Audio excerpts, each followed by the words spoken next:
Punuan na ang mga roro ng pasaherong uuwi ng Leyte para dumalo sa mga aktibidad ni Pope Francis doon. Todo na rin ang pagpapaganda sa Palo Cathedral, kung saan magmimisa ang Santo Papa. Live mula sa Palo, Leyte, may news to go si Ian Cruz. Ian. Yes, Howie, masasabi natin na in full swing talaga yung ginagawang preparasyon dito sa Palo, Leyte. Para ito Howie sa pagdating ni Pope Francis sa January 17 dito ngayon sa Palo, Leyte. Alam mo, Howie, dito sa aking likuran yung Palo Cathedral at makikita natin na talagang puspusan yung preparasyon dito, no, yung mga kalalakihan na mga miyembro ng isang kontratista talagang todo yung kanilang ginagawang pagpipintura. Sa ngayon, yung mga nasirang mga salamin nung bagyong Yolanda ay patuloy pa rin nilang kinukumpuni sapagkat may mga nakita pa rin tayo sa ating pag-iikot doon kanina na kailangan pa talagang palitan. Yung bubong naman, Howie, ng Palo Cathedral, makikita natin na maayos na, no? Kaya naman yung ibang mga detalye na lamang yung inaasikaso nung mga gumagawang yan para nga sa pagdating ni Pope Francis. At Howie, sa loob niyang katedral na yan ay halos ready na yung simbahan. Ang nabanggit lang sa atin nung isang pari na nakausap natin, si Father Edward, ay yung pipe organ daw ay hindi na talaga maihahabol, ano, bagamat maidi-display nila pero hindi na raw mapapatugtog ito sapagkat yung preparation sana nila ay na-interrupt nung dumaan ng bagyong si Ruby, kaya hindi na raw ito mahihahabol. Howie, dito naman sa bandang kanan itong simbahan, makikita natin yan yung area ng mass grave, ano, kung saan nakalibing yung tinatayang mga 400 yung binanggit sa atin, ng mga taong nakausap natin doon kanina, ay puspusan din yung paggawa, ano, yung mga gumagawa ng lapida, nakausap natin na wala na nga raw silang tulugan, ano, para maihabol talaga nila yung mga lapida at yung iba pang pagpapaganda na ginagawa dyan sa mass grave na yan sa gilid ng Palo Cathedral. At makikita natin, Howie, ano, yung mga pulis nandiyan sa kalsada sa harap ng simbahan. Sa bawat entrada ay talagang may mga pulis na nakatalaga. Yung nakikita natin na parang barricade na yan, ano, na parang stripes na puti at itim, parang common na natanawin yan, Howie, ano, dito sa Palo at mula doon din sa Tacloban City, mula parang dun sa Paliparan at sa lahat ng mga major intersections ay makikita natin yung mga ganyang klase ng barikada sapagkat inaasahan nga yung pagdagsa ng napakaraming mga tao sa pagdating nga dito ni Pope Francis. Howie, linawin ko lamang, ano, sa pagdating ni Pope Francis dito sa Tacloban City sa January 17 ay magkakaroon siya ng Holy Mass doon, ganap na alas 10 ng umaga at at 12:45 naman ay susundan niya na ng kanyang pagpunta doon sa Archbishop residence dito sa Palo, Leyte at pupuntahan na rin niya yung Pope Francis Center for the Poor sa Palo, Leyte rin yan. At dito sa Cathedral nga ng Palo ay magaganap yung audience ng Santo Papa kasama yung mga pari, yung mga madre at yung lahat ng mga residente at ng mga nais makarating dito sa Palo Cathedral. Samantala, Howie, sa pagpunta ng GMA News dito sa Tacloban at sa Palo, Leyte, ano, yung ating mga kasamahan, ano, yung aking crew, sina Joseph Salazar at si Alfredo Loreso, ay dumaan sila by land dito, no, mula Maynila, nakarating sila ng Bicol, sa Sorsogon, sa Matnog Port. Ipapakita namin sa inyo, no, talagang napakaraming tao daw ngayon doon sa Matnog Port, mga taong mga nais makasakay, makauwi ng Leyte, no, yung mga kababayan natin na galing ng Maynila o galing ng Bicol o ng ibang parte ng Luzon.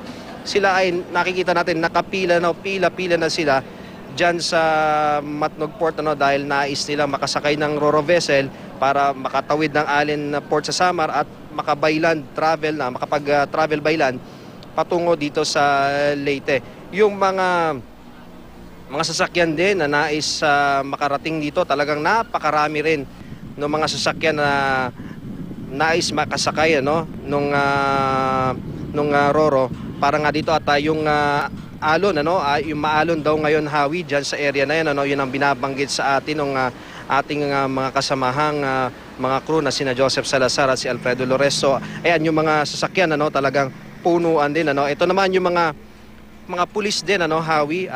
Marami rin tayong mga pulis na nakita ng ating mga miyembro ng news team na mula sa Luzon ay nagpunta na rito sa Leyte. Sila raw yung mga augmentation ng PNP dahil nga inaasahan din nila, no, na maraming tao ang magtutungo dito sa Palo at sa Tacloban para nga saksihan at ang pagdating ng ating mahal na Santo Papa, Howie.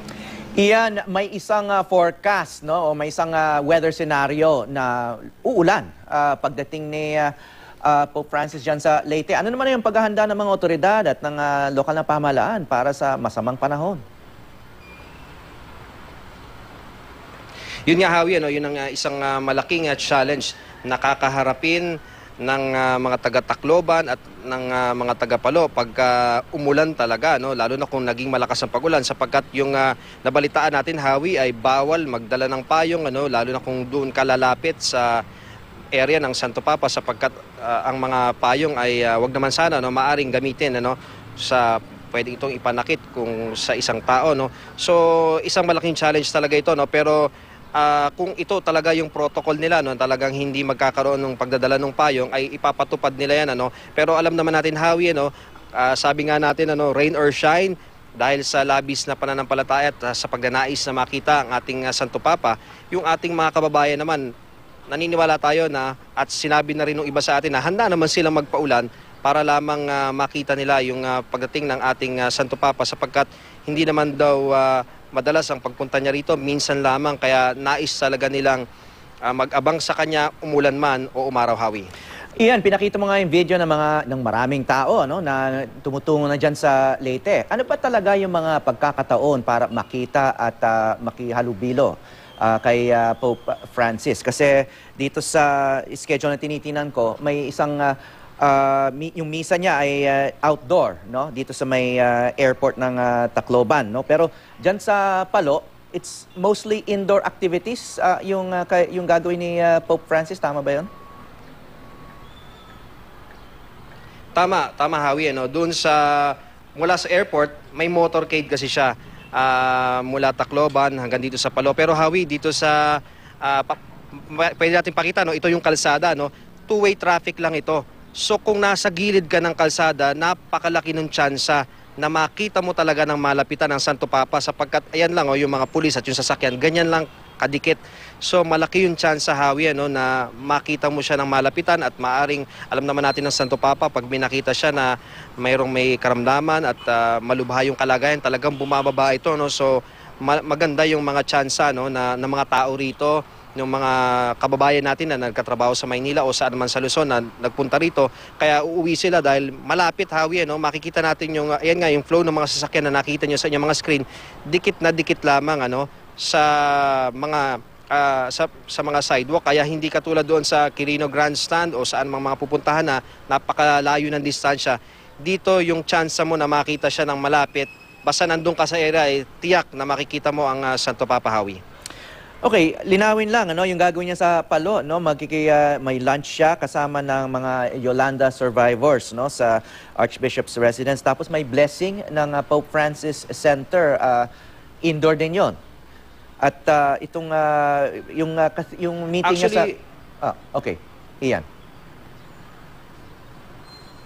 Yes, Howie, yung Pope Francis Center, doon din 'yon mismo, no, sa Archbishop's residence. Dito rin 'yon sa Palo, no, mga siguro less than a kilometer away lang mula dito sa kinaroroonan natin. Doon lamang din yun, Howie, no, sa area na yon. At maaari ang maging audience niya na naroon ay yung mga mismong mga residente ng Tacloban at ng Palo at ng iba pa mga taga Leyte na naging biktima ng bagyong Yolanda, Howie. Okay, and then yung final activity niya sa Palo, yung meeting. Wala siyang misa dyan sa Palo Cathedral, kundi isang pulong kasama ng mga religious daw at itong mga pamilya ng mga survivors ng Typhoon Yolanda. Tama, Howie, ano, walang misa na magaganap dito sa Palo Cathedral na nasa aking likuran ngayon, ano. Pero nakausap ko nga si Father Edward Tantuico, no, yung isa sa mga kasama nung parish priest ng Palo Cathedral. Initially nga, Howie, no, talagang audience lamang ito. mga pari, ng mga madre at ng mga parishioners, ng ilang piling mga parishioners na makakapasok sa simbahan sa Santo Papa. Pero yung binilin daw ng mga taga-Vatican dito sa mga taga-pamuno nitong Palo Cathedral ay magpapasok ng maraming mga tao, nais daw ng Santo Papa na makadaupang palad ang maraming tao. So ngayon, Hawi, talagang sinabi sa atin ni Father Edward, papapasukin nila yung mga tao na talagang magkakasya dito sa loob ng simbahan at pati dyan sa grass area na yun, sa pinakapalibot nitong Palo Cathedral. Kaya naman inaasahan natin talagang libo-libo rin yung magtitipon-tipon dito, partikular na nga bandang alas 3:30 ng hapon yan, yung meeting na sinasabi ng Santo Papa kasama na yung mga pari, yung mga madre, yung mga relihiyoso at iba pang mga tao na makakapunta rito. At Hawi, maidagdag ko na rin, binanggat nga ni Father Edward sa atin na yung mga scaffoldings na ginagamit ng mga tao sa construction ngayon, tsaka sa pagpapaganda, yung mga yan daw, double purpose daw yan. Magiging pagkatapos daw na ibaba yan, magawa na nila yung kanilang mga trabaho, ay gagamitin naman din daw yan na magiging barrier din sa ibang mga area ng Palo Cathedral. Hawi? Okay, sana may maayos lang na sistema dyan. Maraming salamat, Ian Cruz.